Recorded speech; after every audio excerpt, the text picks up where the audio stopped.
There are two major kinds of issues facing today's coastal environments, natural and man-made. The main natural problems are storms, flooding, and erosion. Flooding and erosion not only wash away land, but can also be damaging to the surrounding area. Storms like flash floods, which happen when there is too much rainfall in a short period of time, and storm surges, where wind blows water onto land, speed up erosion processes quite a bit. The greatest threat to loss of life during a hurricane doesn't come from the wind, it comes from the water that the wind pushes ashore. This is something that we call storm surge. Here, think of it this way. You're standing on the beach on a bright summer sunny afternoon and you watch the tides go out and you watch the tides come in. Everyone knows the tides are caused by the gravitational pull of the sun and the moon, but add to the mix a powerful storm, a hurricane. When a hurricane moves on shore, its strong winds push water toward the coast, piling up water near shore, and the water has nowhere to go but up and inland, and it's that water on top of the normal tide that we call the storm surge. And storm surge can reach as high as 20 feet and extend miles inland, causing devastating flooding, and life-threatening storm surge up and down the coast.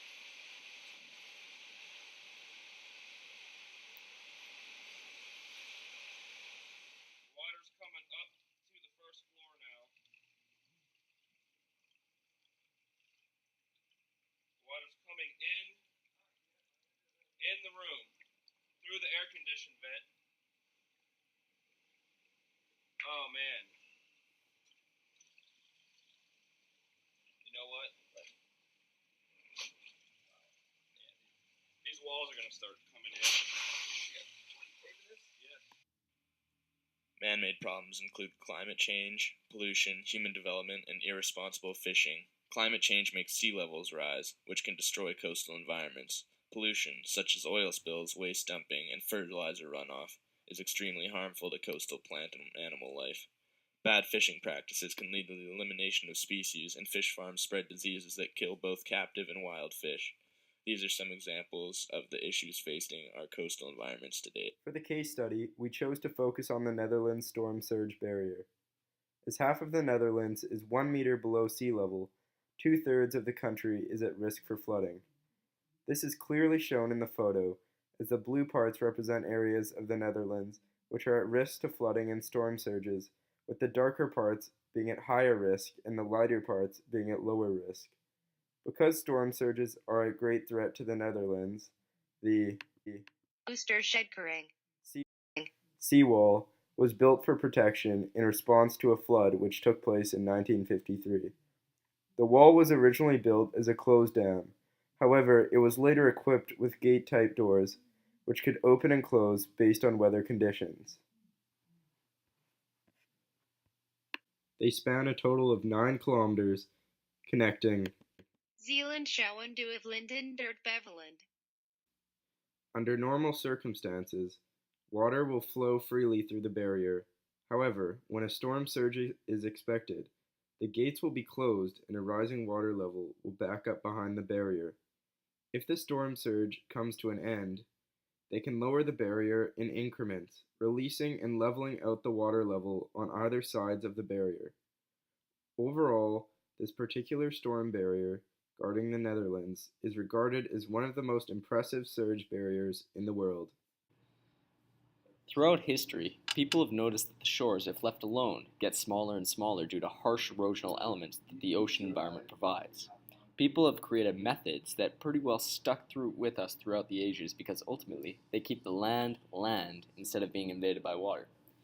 Coastal recreation or beach replenishment consists of importing coastal materials as close to the native material as possible to allow for beach homology. The material is spread differently in every situation in order to make for the most natural-like environment. The pros of this method is the fact that it replenishes the beach very well for a period of time.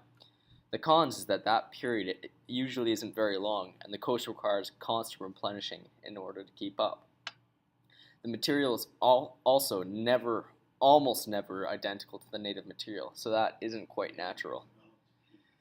Seawalls are an extremely effective method of coastal management. It is the placement of an extremely hard surface, usually rock piles or concrete walls, along the coast in order to provide an armor-like effect for the coast. These can be placed to protect the beach itself, such as the seawall around Yaletown, where there really isn't much room for erosions, or placed behind the beach as the seawall in English Bay. In the case of an English Bay style seawall, a problem that arises is the fact that erosion of the beach in front of the wall can make the beach extremely steep and liable for landslides. It is, however, extremely effective in maintaining the safety of the stuff behind the beach. For a seawall the style of the one around Yaletown, although it is very effective both economically and physically, keeping the building of the area safe, it is also about as far from natural as a coast can get. Groins are walls made of just about any non-erosional material built perpendicular to the beach. These can be found in Spanish banks, where they are made of huge perpendicular rock piles. These walls prevent the migration of sand from side to side down a coastline. A problem with this is the fact that constant spreading of the sand is required because wind and currents build up a lot of sand against the walls, creating very steep slopes. Another problem that is quite economic is the fact that it makes beaches a lot less mobile for people, which can make going to the beach seem a lot less attractive. Offshore breakwaters can really consist of any erosion-resistant material. They are built up away from the beach offshore in order to protect the beach itself from all the harsh waves and currents that can be so detrimental to the shores. These provide an excellent storm refuge for a boat and also keep materials on the coast instead of out to sea. But problems arise when the shore is over-blockaded. This makes for the land that is not recycled but only accumulated. In this case, beaches would get bigger and bigger until they can actually reach offshore breakwaters in the worst situations.